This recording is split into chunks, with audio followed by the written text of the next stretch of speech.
नबीसर थर में एक हफ़्ते खां मथे वक़्त गुज़रण बावजूद हिस्को अमले पारां सड़ियल ट्रांसफार्मर ऐं किरियल पोल जी मरम्मत न करण ख़िलाफ़ शहरियुनि पारां एहतिजाजी मुज़ाहिरो करे हिस्को अमले ख़िलाफ़ सख़्त नारेबाज़ी कई वई।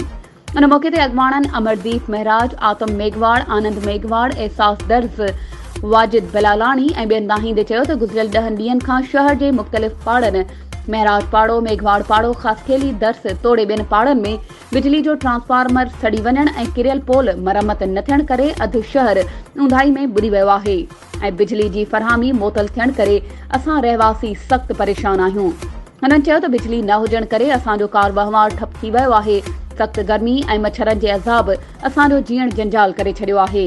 ऐं पाणी जी फ़रहामी बि पिणु मुअतल थी वई आहे। हुननि चयो त हिस्को अमलदारनि सां राब्तो करण ते हू ॻरी रिश्वत घुरी रहिया आहिनि,